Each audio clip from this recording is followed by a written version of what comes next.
ብፁዕ ቅዱስ አባታችን፣ ብፁዕ ጠቅላይ ሥራ አስኪያጅ፣ ብፁዕ የሲኖዶስ ዋና ጸሐፊ፣ ብፁዓን አበው ሊቃነ ጳጳሳት፣ ክቡራን ምክትል ሥራ አስኪያጆች፣ የዚህ ጉባኤ ታዳሚዎች፣ በቅድሚያ እድሉ ስለተሰጠኝ እያመሰገንኩ የማዕከላዊ ጎንደር ሀገረ ስብከት ጽሕፈት ቤት የ2017 ዓመተ ምህረት የሥራ ሪፖርት እና የ2018 ዓመተ ምህረት እቅድ የሂሳብ ገቢና ወጪ ሪፖርት እንደሚከተለው አነባለሁ። የብፁዕ አቡነ ዮሐንስ የሀገረ ስብከታችን ሊቀ ጳጳስ ሐዋርያዊ አገልግሎትን በተመለከተ ብፁዕነታቸው በበጀት ዓመቱ ለ18 መነኮሳት የቁምስና፣ ለ540 ዲያቆናት የቅስና፣ ለ2256 ደቀ መዛሙርት የዲቁና በድምሩ የ2814 አገልጋዮች ስልጣነ ክህነት ሰጥተዋል። በበጀት ዓመቱ ህንፃ ግንባታቸው የተጠናቀቀውን 13 አድባራት በያሉበት ወረዳ ቤተ ክህነት በመገኘት ባርከውና መርቀው ቅዳሴ ቤታቸውን አስከብረው ለመንፈሳዊ አገልግሎት አብቅተዋል። ብፁዕነታቸው በበጀት ዓመቱ በተለያየ መልኩ ተፈናቅለው በመጠለያ ድንኳን ለሚገኙት ምዕመናን፣ ለአእምሮ ህሙማን፣ ጧሪ ቀባሪ ያጡ አረጋውያን፣ የህፃናት ማሳደጊያ ማዕከላት በታላላቅ አበይት በዓላት በመገኘት ቡራኬና የማጽናኛ ትምህርት ሰጥተዋል፣ ድጋፍም አድርገዋል። በየአድባራቱ እየተገኙ የሚጠበቅባቸውን አባታዊ ቡራኬ፣ ትምህርተ ወንጌል፣ ሃይማኖታዊ አገልግሎት ሰጥተዋል። በበጀት ዓመቱ 46 አብያተ ክርስቲያናትን በአዲስ መልኩ መስርተዋል። ለ31 አድባራት ተደራቢ ጽላት ፈቅደውና ባርከው አስገብተዋል። 25 አድባራት የማዕረግ ስም ሰጥተዋል፣ አስተዳዳሪዎችንም ሹመዋል። ለ25 አድባራት አስተዳዳሪዎች በዘወሩና በእድገት መደዋል። ብፁዕነታቸው በሀገረ ስብከቱ ለሚገነባው ባለ 4 ፎቅ ራስ አገዝ ህንፃ ግንባታ የሚሆን ከመንበረ ፓትርያርክ ጠቅላይ ቤተ ክህነት የተመደበላቸውን የሥራ ማስኬጃ 300 ሺህ ብር ለሀገረ ስብከቱ ገቢ አድርገዋል። በተጨማሪም በአሜሪካና በአውሮፓ ከሚገኙ የመንፈስ ቅዱስ ልጆቻቸው ከ11 ሚሊዮን 500 ሺህ ብር በላይ ገቢ አድርገዋል።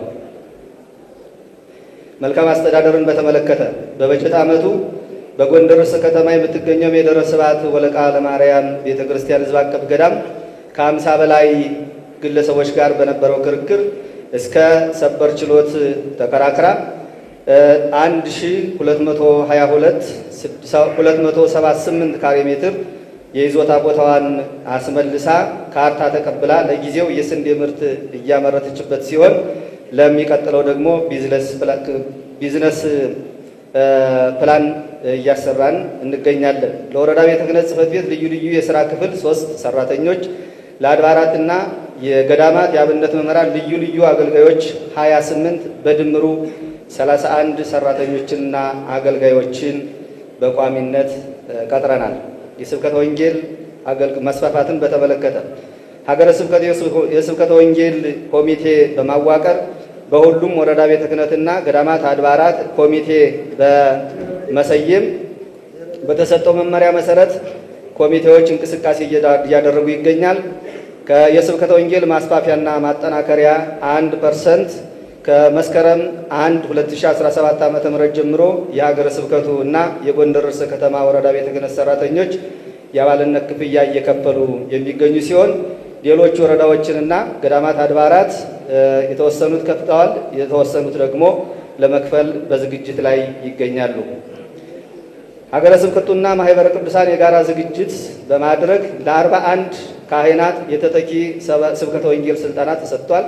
በየአድባራቱ ያሉ ሰባክያነ ወንጌል መምህራን ወቅቱን የዋጀ ትምህርት ሃይማኖት እንዲሰጡ በማድረግ በበጀት ዓመቱ ከአማንያን ወይም የሌላ እምነት ተከታዮች የነበሩ በድምሩ 170 የሚሆኑ በኦርቶዶክሳዊ ተዋሕዶ ቤተክርስቲያን ተጠምቀው የሥላሴ ልጅነትን አግኝተዋል። በይበልጥ በምዕራብ በለሳ ወረዳ ቤተ ክህነት ለሁለት ግለሰቦች ከእስልምና እምነት ወደ ኦርቶዶክስ ተዋሕዶ ቤተክርስቲያን ለተመለሱ አማንያን የቤት መገልገያ ቁሳቁሶችን ከመስጠት በተጨማሪ ለእያንዳንዳቸው 30 ሺህ ብር ድጋፍ ተደርጎላቸዋል። በጎንደር ዙሪያ ወረዳ ቤተ ክህነት ለ10 ጊዜ ጠቅላላ ጉባኤ ህዝቡን በመሰብሰብ የስብከተ ወንጌል ጉባኤ እንዲካሄድ ተደርጓል። በማሰሮ ደንብ ወረዳ ቤተ ክህነት ለሁለት ተከታታይ ቀናት መላውን ሕዝበ ክርስቲያን በማሰባሰብ ግድያ እና ደም መመለስ ዙሪያ ወይም ጥቁር ደም በሚባል ባህል የተያዘውን ሕዝብ ሰፊ ጉባኤ በማዘጋጀት በማስተማር ሕዝቡ እንዲታረቅና ነፍስ መግደል ኃጢአት መሆኑን እንዲገነዘብ ተደርጓል። የሰበካ ጉባኤ ስራ እንቅስቃሴን በተመለከተ በበጀት ዓመቱ በሀገረ ስብከቱ በተዘጋጀው የ3 ቀናት አውደ ዓመታዊ የሰበካ ጉባኤ ጠቅላላ ጉባኤ የሁሉም ወረዳ ቤተ ክህነት ጽሕፈት ቤቶች የሥራ አስፈጻሚ አካላት እንዲሁም የገዳማትና አድባራት አስተዳዳሪዎችና ሰበካ ጉባኤን በመሰብሰብ በ10 ዓመቱ የመሪ ዕቅድ የአስተዳደር ስልጠና እንዲሁም የገቢና የወጭ አያያዝ በአጠቃላይ ለ3 ቀን ስልጠና ተሰጥቷል። በ10 ዓመቱ መሪ ዕቅድ በዕቅድ አዘገጃጀት በሥራ አመራር በትምህርት ስርዓትና በስብከተ ወንጌል ዙሪያ አመርቂ የሆነ ስልጠና ተሰጥቷል። የሰንበት ትምህርት ቤት ክትትልን በተመለከተ በበጀት ዓመቱ ከዚህ በፊት ሰንበት ትምህርት ቤት ለማጠናከር በተሰጠው የሥራ መመሪያ መሰረት በ4 አድባራት ለሰንበት ትምህርት ቤቶች ሰባኪ ወንጌል ተቀጥሯል። በ3 ወረዳዎች በአዲስ መልኩ የሰንበት ትምህርት ቤት አንድነት ተዋቅሯል። በ8 አድባራት በአዲስ መልኩ የሰንበት ትምህርት ቤት ተቋቁሟል። በበጀት ዓመቱ ለ51 ደቀ መዛሙርት ለሰንበት ትምህርት ቤቶች ተተኪ ሰባካያንና የ1 ወር ስልጠና ተሰጥቷል። ሰኔ 1 ቀን 2017 ዓ.ም የሚከበረውን ታላቁን በዓለ ጰራቅሊጦስ በታላቅ ድምቀት አክብረናል። እቅድና ልማትን በተመለከተ በበጀት ዓመቱ በሁሉም ወረዳዎች ርዕሰ ከተማ የሚገኙ አድባራት የካህናትን ኑሮን ለማሻሻል የቤተ ክርስቲያኗ የገንዘብ ገቢ ለማሳደግ የሚያስችል በየአካባቢ ያለውን ተፈጥሮና ጸጋ ሀብት መሰረት ያደረገ ራስ አገዝ የገቢ ማስገኛ እንዲቋቋም የሥራ መመሪያ ተሰጥቷል። በሁሉም የወረዳ ቤተ ክህነት ጽሕፈት ቤት በመንበረ ፓትርያርክ ጠቅላይ ቤተ ክህነት የተዘጋጀው የ10 ዓመት መሪ ዕቅድ መሰረት ያደረገ ሥራ እንዲሰራ ምንም ሁኔታው ከወቅታዊ ጉዳይ አንጻር አመች ባይሆንም እንደ ሀገረ ስብከቱ እንደ ጎንደር ከተማ ወረዳ ቤተ ክህነትና አዘዞ ወረዳ ቤተ ክህነት ጎንደር ዙሪያ ወረዳ ቤተ ክህነት ስልጠና ሰጥተን ወደ ሥራ ገብተን በእንቅስቃሴ ላይ እንገኛለን። የሀገረ ስብከቱ ባለ 4 ፎቅ ራስ አገዝ ሕንፃ ግንባታው ሙሉ በሙሉ ተጠናቆ በአሁኑ ሰዓት ሥራ ጀምሮ ከ600 ሺህ ብር በላይ በየወሩ ገቢ ያስገኛል።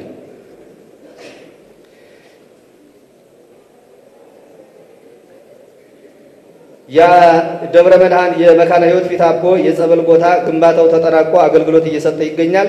የደብረ መድኃኒት አብይ ጊዜ ቅድስት ኪዳነ ምሕረት ቅዱስ መርቆሬዎስ ቤተ ክርስቲያን የዘማዊ ትምህርት ቤት ተገንብቶ ግንባታው 90% ደርሶ ይገኛል። የሐመረኖ ሰለስቱ ምዕት የመጻሕፍተ መነኮሳት ጉባኤ ቤት እጅግ በዘመናዊ መልኩ ተዘጋጅቶ አገልግሎት እየሰጠ ይገኛል።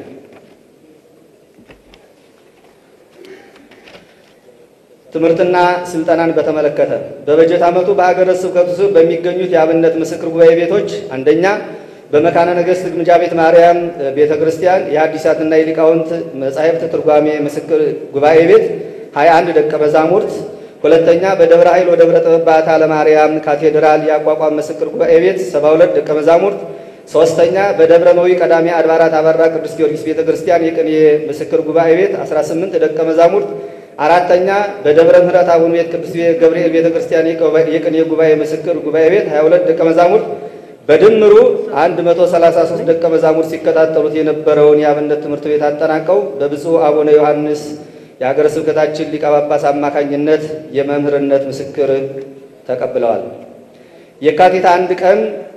ከየካቲት 1 ቀን እስከ ሚያዝያ 30 2017 ዓ.ም ለ3 ወራት በልዩ ልዩ ሥርዓተ ትምህርት ከየወረዳው ተመልምለው ለመጡ ካህናት ስልጠና ተሰጥቷል። በሀገረ ስብከቱ ፈቃድና በማኅበረ ቅዱሳን ጎንደር ማዕከል አስተባባሪነት ለ231 ካህናት በበጀት የተደገፈ በዕቅበተ እምነት፣ በሥርዓተ ትምህርት፣ በሥርዓተ ኖሎት፣ በሰብከተ ወንጌል ዘዴና በምስጢራተ ቤተ ክርስቲያን ልዩ ስልጠና ተሰጥቷል።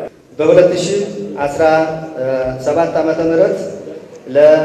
ለመንበረ ፓትርያርክ ጠቅላይ ቤተ ክህነት 20% እና ለመንፈሳዊ ኮሌጆች በአጠቃላይ 35% ድርሻ 12,332,927 ብር ከ14 ሳንቲም ገቢ ያደረግንበትን የሀገረ ስብከታችን ሊቀ ጳጳስ ብፁዕ አቡነ ዮሐንስ ለብፁዕ ቅዱስ አባታችን እንዲያስረክቡልኝ በትህትና ጠይቃለሁ። አመሰግናለሁ።